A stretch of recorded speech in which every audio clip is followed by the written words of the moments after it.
अस्सलाम वालेकुम students, welcome to सदर्स classroom. तो आज हम अपने क्लासरूम में जो पढ़ने वाले हैं, अब तक हम देख चुके हैं कि जनाब फ्रैक्शंस को ऐड और सब्ट्रैक्ट कैसे किया जाता है। इसके अलावा हम फ्रैक्शंस को आपस में मल्टीप्लाई करना भी सीख चुके हैं। तो अब वक्त है कि हम अपनी इस नॉलेज को इस्तेमाल करें और इसको इस्तेमाल करते हुए वर्ड प्रॉब्लम्स को सॉल्व करें। और इस मकसद के लिए हमने जिस बुक का इंतखाब किया है वो है प्राइमरी मैथमेटिक्स बुक 5। इसका पढ़ रहे हैं हम lesson number 8 which is related to fraction word problems.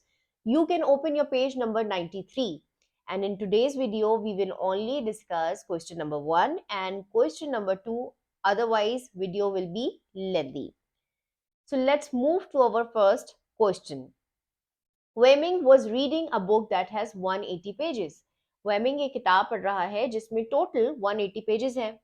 He read 2 by 9 of the book on Friday and 1/3 of the book on Saturday. अब instead of telling us कि वेमिंग ने कितने पेजेस पढ़ लिए हैं, हमें ये बताया जा रहा है कि वेमिंग ने कितना फ्रैक्शन पढ़ लिया है बुक का। फ्राइडे को पढ़ा है 2 by 9 और सैटरडे को पढ़ा है 1/3। और हमें मालूम क्या करना है, how many pages did he read on both days. हमें ये देखना है, हमें ये फाइंड आउट करना है कि वेमिंग ने दोनों दिन मिलाकर कितने पेजेस अब तक पढ़ लिए हैं।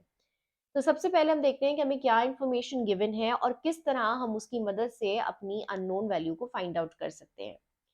तो हमें ये पता है कि हमारी जो बुक है उसमें कितने पेजेस हैं, 180 पेजेस हैं। वेमिंग ने 2 by 9 ऑफ द बुक पढ़ी है फ्राइडे को और 1/3 पढ़ी है सैटरडे को। तो आगे बढ़ने से पहले लेट्स फाइंड आउट कि उसने टोटल कितना फ्रैक्शन पढ़ लिया है अब तक बुक का। और ये मालूम करने के लिए हमें क्या करना होगा, ये मालूम करने के लिए हमें 2 by 9 और 1/3 को ऐड करना होगा। इस तरह हमें ये पता चल जाएगा कि वेमिंग अब तक कितना फ्रैक्शन पढ़ चुका है। सही।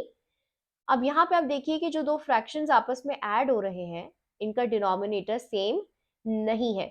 जब तक डिनोमिनेटर सेम ना हो आप फ्रैक्शन को ऐड नहीं कर सकते। तो डिनोमिनेटर सेम बनाने के लिए क्या करना होगा, सबसे पहले हमें एलसीएम लेना होगा। ठीक है, 3 और 9 का एलसीएम लेना होगा। 3 1 3, 3 3 9, 3 1 3 and 1 1. 3 times 3 is 9. So what is the LCM of 3 and 9? 9. तो अब हमें अपने फ्रैक्शंस को रीराइट करना है इस कॉमन डिनोमिनेटर पर। पहला फ्रैक्शन डिनोमिनेटर ऑलरेडी 9 है तो इसको कुछ करने की जरूरत नहीं, we will leave it as it is. दूसरे फ्रैक्शन में डिनोमिनेटर है 3 और इसे 9 बनाने के लिए आपको क्या करना होगा, 3 से मल्टीप्लाई करना होगा। जब आप 3 नीचे 3 से मल्टीप्लाई करेंगे तो ऊपर न्यूमरेटर की वैल्यू को भी 3 से मल्टीप्लाई करेंगे।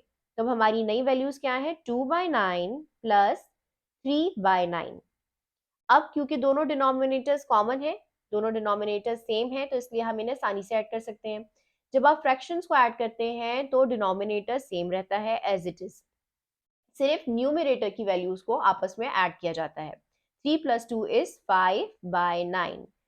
तो वेमिंग अब तक कितना फ्रैक्शन पढ़ चुका है, 5 by 9। इसके बाद हमें ये देखना है कि 5 by 9, what is 5 by 9 of 180। Book में कितने पेजेस हैं, 180। वेमिंग ने कितना फ्रैक्शन पढ़ लिया है, 5 by 9 of 180। 5 by 9 of 180 means that we need to multiply these two values, right? So when we multiply a fraction with a whole number, the first thing that we do is to convert this whole number into its fraction form by writing denominator as 1. जब आपने इस whole number को fraction form में convert कर लिया तो it becomes easier to multiply two fractions. Now check if you can simplify this. 18 जो है वो 9 की टेबल में आता है, इसका मतलब ये 9 से कैंसिल आउट हो सकता है।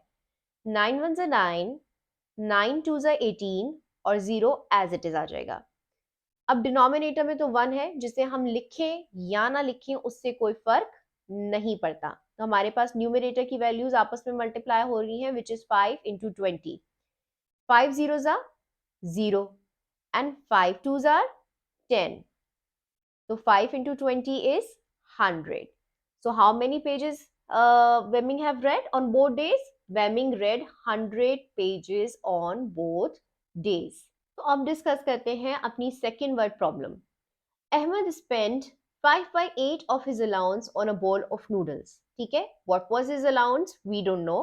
हमें सिर्फ ये बताया गया है कि उसका जितना भी अलाउंस था उसका 5/8 यानी कि इतना फ्रैक्शन उसने बोल ऑफ नूडल्स खरीदने पर खर्च कर दिया है. He spent 1/3 of the remainder on a drink. 5/8 of his allowance bowl of noodles खरीदने के बाद उसके पास जो अमाउंट बची उसका 1/3 उसने खर्च किया है ड्रिंक खरीदने के लिए. ठीक है, यानी 1/3 ऑफ द टोटल अलाउंस खर्च नहीं किया है. 5/8 खर्च करने के बाद जो रिमाइंडर बच रहा है, जो अलाउंस बाकी बच गया है उसके पास, उसका 1/3 उसने खर्च किया है ड्रिंक खरीदने के लिए. और हमसे पूछा क्या जा रहा है, what fraction of his allowance did Ahmad spend on the drink, कि उसने जो अलाउंस उसके पास बचा, जो रिमाइंडर था, 1/3 खर्च करने के बाद 1/3 खर्च किया तो वो 1/3 क्या था, उस कितना फ्रैक्शन उसने ड्रिंक पे स्पेंड किया है. So let's see what do we already know and how can we find what we don't know. तो सबसे पहले तो हमें ये पता है कि जनाब उसने कितना फ्रैक्शन स्पेंड किया है बोल ऑफ नूडल्स पे, 5/8. ठीक है, अब हमें अलाउंस नहीं पता कि कितना अलाउंस था, लेकिन हम ये कह सकते हैं कि जो भी होगा वो वन होल होगा, यानी कि एक मुकम्मल चीज थी जिसमें से उसने ये फ्रैक्शन खर्च कर दिया बोल ऑफ नूडल्स के लिए. और हमें फाइंड आउट करना है कि ये फ्रैक्शन खर्च करने के बाद उसके पास क्या बचा, व्हाट वाज द रिमाइंडर. ठीक है, एक मुकम्मल होल चीज थी जिसका ये फ्रैक्शन उसने खर्च कर दिया है. ठीक है, तो इसलिए हमें रिमाइंडर फाइंड आउट करना है. रिमाइंडर का मतलब माइनस करेंगे. तो किसी भी होल वैल्यू को फ्रैक्शन वैल्यू से माइनस करने के लिए पहले इस होल वैल्यू को लिख लीजिए इसकी फ्रैक्शन फॉर्म में. और ऐसा किस तरह मुमकिन होगा, जब आप इसका डिनोमिनेटर लिख देंगे 1. ठीक है, अब क्या इन दोनों फ्रैक्शन वैल्यूज को सब्ट्रैक्ट कर सकते हैं? नहीं कर सकते, क्योंकि डिनोमिनेटर सेम नहीं है. तो डिनोमिनेटर सेम करने के लिए 1 और 8 का एलसीएम 8 ही आएगा. तो इस डिनोमिनेटर को 8 बनाने के लिए यहाँ पे 8 से मल्टीप्लाई करेंगे, ऊपर भी वही काम करेंगे. ठीक है, और फिर माइनस करेंगे 5/8 को. ठीक है जी, 8/8 माइनस 5/8. जब दो फ्रैक्शन वैल्यूज को आप माइनस करते हैं तो डिनोमिनेटर सेम रहता है, सिर्फ न्यूमरेटर की वैल्यूज माइनस होती हैं. So what is 8 minus 5? 8 minus 5 is 3/8. तो 5/8 बोल ऑफ नूडल्स खरीदने के बाद, खर्च करने के बाद उसके पास जो अलाउंस बच रहा है दैट इज 3/8. इस रिमाइंडर का 1/3 उसने ड्रिंक पर खर्च किया है. ठीक है, 1/3 of 3/8, that means 1/3 of 3/8. Check if you can simplify. 3 1s are 3, 3 1s are 3, तो हमारे पास क्या बचा, 1/8. So this is the fraction that Ahmed spent on the drink.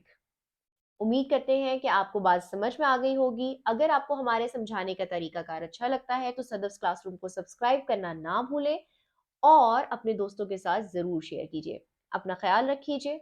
Allah Hafiz.